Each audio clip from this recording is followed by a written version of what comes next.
Doctor Suresh कुमारी channel पर आपका स्वागत है।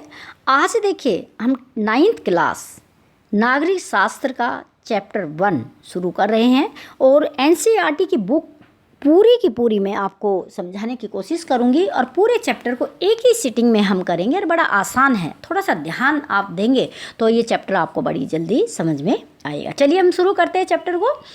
देखिए चैप्टर का नाम है लोकतंत्र क्या और लोकतंत्र क्यों। तो सबसे पहले मैं आपको ये बताऊं कि देखिए लोकतंत्र है क्या। लोकतंत्र क्या है? लोगों का शासन है। लोकतंत्र क्या है? लोगों का एक ऐसा शासन है जिसमें शासकों का चुनाव लोग ही करते हैं और इसकी सबसे उचित परिभाषा अमेरिका के पूर्व राष्ट्रपति अब्राहम लिंकन ने की। लोगों के द्वारा संचालित शासन को ही लोकतंत्र कहते हैं। यानी कि लोकतंत्र लोक प्लस तंत्र, लोक तंत्र सिस्टम कि किस तरह लोग उस शासन को क्या करते हैं, चलाते हैं। तो लोकतंत्र में क्या होता है कि लोकतंत्र में निर्णय लेने का अधिकार, लोकतंत्र में बड़े बड़े पदाधिकारियों को चुनने का अधिकार जनता को होता है। लोकतंत्र में निर्णय लेने का अधिकार कैसे होता है जनता को? देखिए एक सही लोकतंत्र में सरकार के निर्णय लेने का अधिकार जनता के द्वारा चुने हुए प्रतिनिधियों को होता है, न कि सरकारी अधिकारियों को होता है। यानी कि जितने भी एमपी एमएलए हम चुनते हैं वही कैबिनेट बनती है, वही मंत्री बनते हैं, वही प्रधानमंत्री मुख्यमंत्री बनते हैं। उन्हीं को ही जब अधिकार है कोई भी डिसीजन करने का, तो ये समझा जा सकता है कि जिन लोगों ने चुना है वो उतने लोगों का क्या कर रहे हैं, प्रतिनिधित्व कर रहे हैं। इसलिए कहा जाता है कि हमें निर्णय लेने का अधिकार है। अब नेक्स्ट देखते हैं कि पाकिस्तान में लोकतंत्र की स्थिति क्या है। भारत में लोकतंत्र की स्थिति बहुत अच्छी है, पाकिस्तान में लोकतंत्र की स्थिति कोई ज़्यादा अच्छी नहीं है। देखिए राष्ट्रपति परवेज मुशर्रफ ने सन 2002 में एक जनमत संग्रह द्वारा स्वयं को देश के निर्वाचित प्रतिनिधि के रूप में स्थापित कर लिया था, लेकिन उसकी सरकार के अधिकार जो ज़्यादातर निर्णय थे उसके द्वारा मनोनीत अधिकारियों द्वारा लिए जाते थे। ये सभी अर्थों में लोकतंत्र नहीं था। अब हम ये कहें कि क्या पाकिस्तान में लोकतंत्र है? पाकिस्तान में लोकतंत्र नहीं है, क्योंकि 1999 में अक्टूबर 1999 में क्या हुआ था कि परवेज मुशर्रफ जो सेना अध्यक्ष था उसने नवाज शरीफ सरकार का तख्ता पलटा और खुद देश का क्या बन गया, राष्ट्रपति बन गया। बिना चुनाव करवाए हुए ही जनता से अपने अपने लोगों से जनमत संग्रह करवा लिया और अपने आप को जनता का प्रतिनिधि घोषित कर दिया। अब कोई भी निर्णय लिया जाता था तो किसी के द्वारा नहीं लिया जाता था, वो निर्णय सिर्फ वही व्यक्ति लेते थे जो पाकिस्तान के राष्ट्रपति परवेज मुशर्रफ जो थे उनके जितने भी मनोनीत सदस्य होते थे उनके द्वारा ने। तो इसको हम एक तरह से स्पष्ट लोकतंत्र नहीं कह सकते और ना ही पाकिस्तान में स्पष्ट लोकतंत्र है। नेक्स्ट अब हम देखते हैं कि चीन में लोकतंत्र की स्थिति कैसी है, क्योंकि लोकतंत्र को समझना है तो पूरे विश्व में ही समझना पड़ेगा कि कहाँ पे लोकतंत्र कैसा है, तभी हम तुलनात्मक अध्ययन कर सकते हैं। तो आइए अब हम देखते हैं कि चीन में लोकतंत्र की स्थिति कैसी है। देखिए चीन में निर्वाचित सरकार है, ध्यान दीजिएगा निर्वाचित सरकार है, लेकिन हम उसे लोकतंत्र नहीं कह सकते क्योंकि वहाँ सभी लोगों को स्वतंत्र रूप से चुनाव में भाग लेने का अधिकार नहीं है। देखिए चीन के अंदर एक कम्युनिस्ट पार्टी है, वो अपनी मनमर्जी करते, एक ही दल है वही हमेशा चुनाव करवाता है, वही चुनाव में खड़ा होता है और किसी को चुनाव में भाग लेने का अधिकार नहीं होता है। जो भी काम होता है तो ये कम्युनिस्ट पार्टी के ही लोग करते हैं। तो हम इसको किस तरह लोकतंत्र कह सकते हैं? तो अभी हमने देखा हमारे पड़ोसी देश पाकिस्तान में कैसा लोकतंत्र है और चीन में कैसा लोकतंत्र है, उसकी तुलना में भारत का लोकतंत्र कितना स्पष्ट है, कितने हम आज़ाद है भारत के लोकतंत्र। देखिए अब देखते हैं कि जहाँ पे लोकतंत्र होगा एक व्यक्ति एक वोट का बहुत महत्व होता है। तो मैं आपको समझाऊं कि एक व्यक्ति और एक वोट का क्या अर्थ है। तो देखिए अभी नज़र डालते हैं। लोकतंत्र में प्रत्येक नागरिक, हर एक नागरिक का एक वोट होना चाहिए। एक व्यक्ति को एक ही वोट देने का अधिकार है, 2 वोट नहीं दे सकता, और एक वोट का एक समान मूल्य होना चाहिए। तो इसका मतलब क्या है? देखिए देश का एक मजदूर वर्ग, एक रेहड़ी लगाने वाला व्यक्ति और देश के उच्च पद पर बैठा हुआ व्यक्ति जब एक मत डालता है, दूसरा भी एक मत डालता है, जब देखा जाता है तो दोनों के मतों का मूल्य क्या होगा, समान होगा। ये नहीं देखा जाएगा ये अमीर का मत है, ये गरीब का मत है, ये पढ़े लिखे का है, ये अनपढ़ का है, ये महिला का है, ये पुरुष का है, ये कुछ नहीं होता। एक व्यक्ति एक वोट का मतलब है सबके वोट का मूल्य समान होता है। जब काउंटिंग की जाती है तो सबका मत क्या होता है, बराबर होता है और सभी का मत बहुत महत्वपूर्ण भूमिका निभाता है। नेक्स्ट, जिम्बाब्वे में लोकतंत्र कैसा है। देखिए जिम्बाब्वे जो देश है वहाँ पे लोकतंत्र कैसा है। हर देश की, उस देश की चर्चा की जाती है जहाँ पे लोकतंत्र कहीं ना कहीं हाशिए पर है। अब हम देखते हैं, देखिए जिम्बाब्वे में सन 1980 में निर्वाचित सरकार थी, लेकिन वहाँ का राष्ट्रपति रॉबर्ट मुगाबे चुनाव में गलत तरीके से, गलत सिस्टम को अपनाकर क्या करता है, बार बार चुनाव जीतता चला गया, आता गया। इसे हम सच्चा लोकतंत्र नहीं कह सकते, क्योंकि देखिए लोकतंत्र में क्या होता है, एक संवैधानिक संस्था चुनाव करवाती है। वो प्रधानमंत्री के दल पर भी, विपक्षी दल पर भी, अन्य दल पर भी उतने ही प्रतिबंध लगा सकता है चुनाव आयोग जब उसको क्या लगती है, गलती लगती है। तो इसमें क्या होता है कि जिम्बाब्वे का जो राष्ट्रपति था उसने एक बार राष्ट्रपति बनने के बाद बार बार में राष्ट्रपति बनने की इच्छा से लोकतंत्र को क्या कर दिया, ख़त्म कर दिया। हमेशा अपने तरीके से चुनाव करवाता, हर बार सारे मत उन्हीं के पास आते, वही राष्ट्रपति बनते और जनता को किसी भी तरीके से, जब जनता उनको पसंद नहीं करती थी तो भी वो राष्ट्रपति बने। तो देखिए ये एक सच्चा लोकतंत्र नहीं है, स्पष्ट लोकतंत्र नहीं है। तो जिम्बाब्वे में जो लोकतंत्र है वो कैसा है, एक तरह से संकटग्रस्त लोकतंत्र कहा जा सकता है। लोकतंत्र की श्रेणी में हम उनको नहीं मानते। नेक्स्ट देखिएगा, लोकतंत्र और कानून का क्या संबंध होता है। देखिए लोकतांत्रिक सरकारें जिन देशों में होती है वहाँ पे संवैधानिक कानून स्थापित होते हैं और नागरिक अधिकार लोगों को दिए जाते हैं, ठीक है ना। एक लक्ष्मण रेखा खींच दी जाती है कि कोई भी व्यक्ति इन लक्ष्मण रेखा का उल्लंघन नहीं करेगा, चाहे वो देश का प्रधानमंत्री है, चाहे राष्ट्रपति है, चाहे कितने भी बड़े दल का नेता होता है। तो कहने का मतलब ये है कि जहाँ पे स्पष्ट लोकतंत्र होता है वहाँ पर उनके पास मौलिक अधिकार दिए जाते हैं संविधान में।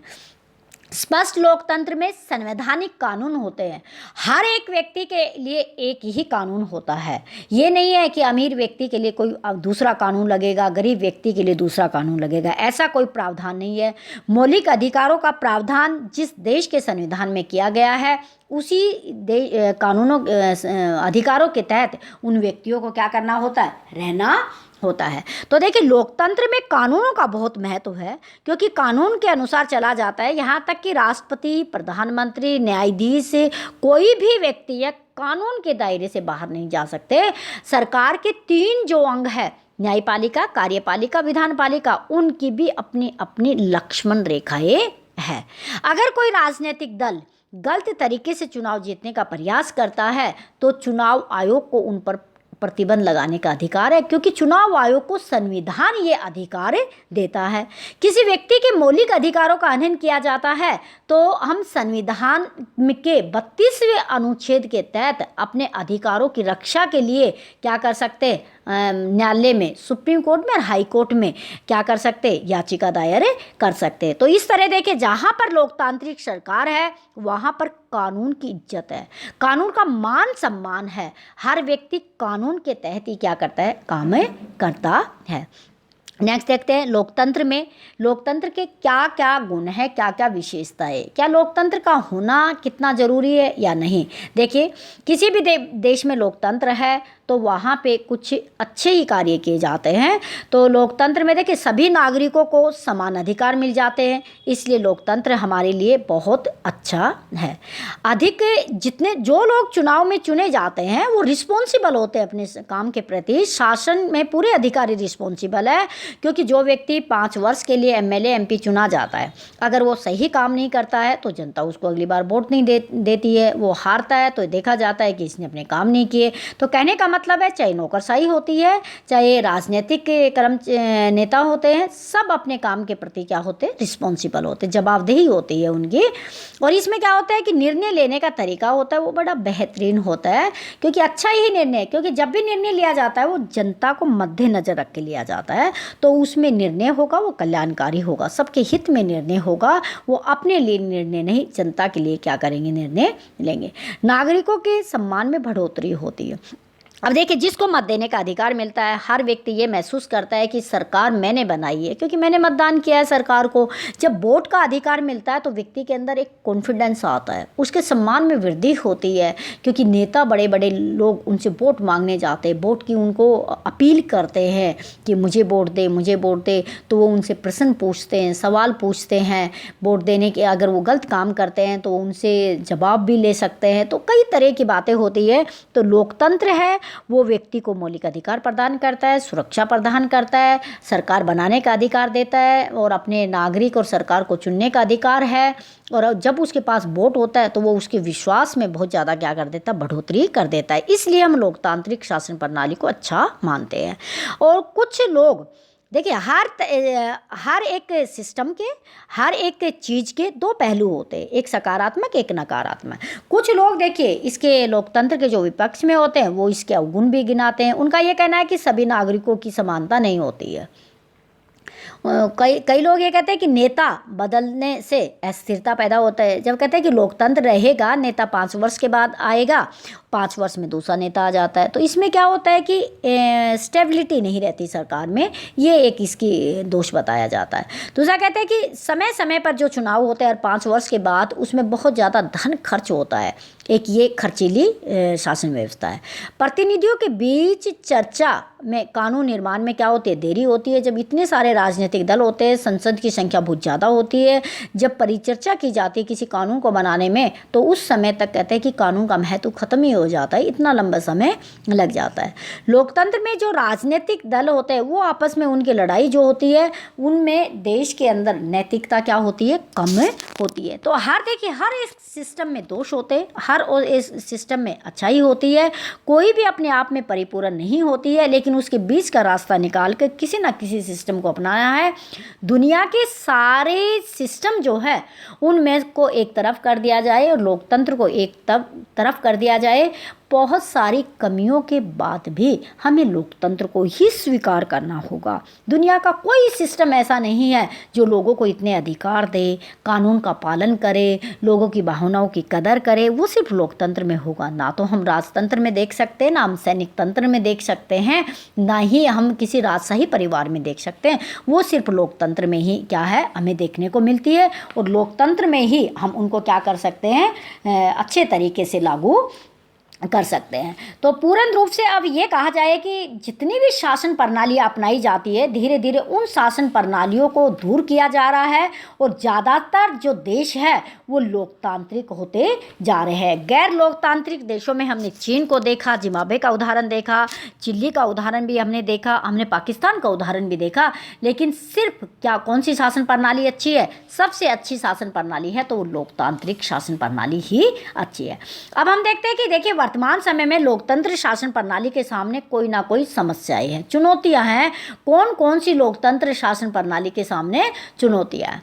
तो देखिए, लोकतंत्र शासन प्रणाली के मार्ग में बहुत सारी बाधाएं। देखिए, देश की गरीबी, बेरोजगारी, अनपढ़ता, असमानता और सांप्रदायिकता, जाति, धर्म, भाषा, ये चीज़ें हैं, ये लोकतंत्र को क्या करती है, थोड़ा कमजोर करती है। यानी कि एक स्पष्ट प्रभावी लोकतंत्र के मार्ग में ये बाधा पैदा करती है। कैसे? देखिए, अनपढ़ लोग रहेंगे, शिक्षित नहीं रहेंगे, तो वो अपने मत का सही इस्तेमाल नहीं करते। आर्थिक असमानता रहेगी तो उनके मत है वो भी क्या होते, बढ़ जाते हैं। उनको ऊंच और नीच की जो खाई होती है समाज में होती है वो ज़्यादा बढ़ती जाती है, तो लोगों में एक तरह से अविश्वास पैदा होता है। बेरोजगारी रहेगी तो लोग अपने मत का सही प्रयोग नहीं करेंगे, मत को क्या बेचने की क्या करते हैं, उसमें कोशिश करते हैं। सांप्रदायिकता में क्या होता है, लोग व्यक्ति की योग्यता को देख के वोट नहीं देके गुणों को देख कर वोट नहीं देते, वो सिर्फ अपने धर्म को देखकर क्या करते, वोट देते। इसी तरह जाति और भाषा का प्रयोग किया है। तो इसमें क्या होता है कि ये कुछ भारतीय लोकतंत्र के समक्ष चुनौतियां हैं जो लोकतंत्र को कमज़ोर करती है, बाधाएं हैं। लेकिन हमें क्या करना होगा, इन सारी समस्याओं का धीरे धीरे समाधान करना होगा और लोकतंत्र शासन प्रणाली को ही देश में क्या करना होगा, मजबूत करना होगा। इससे बढ़िया कोई शासन प्रणाली विश्व में नहीं है। और आजकल दुनिया के ज़्यादातर देश इसी शासन प्रणाली को क्या कर रहे हैं, अडोप्ट कर रहे हैं, इसी को अपना रहे हैं, राजतंत्र को ख़त्म कर रहे हैं, सैनिक तंत्र को ख़त्म कर रहे हैं। तो हम भारत में जो लोकतंत्र है उसके हम आदर करते हैं, क्योंकि भारत का लोकतंत्र रिस्पॉन्सिबल है, पारदर्शी है, संविधान में सारी व्यवस्था है, चुनाव आयोग क्या करता है, अच्छे तरीके से चुनाव करवाता है। तो एक स्पष्ट लोकतंत्र भारत में क्या है, कायम हो रहा है। वीडियो को लाइक कीजिएगा, शेयर कीजिएगा, चैनल पर नए हैं सब्सक्राइब कीजिएगा। स्वस्थ रहिएगा, व्यस्त रहिएगा, मस्त रहिएगा। Thanks for watching.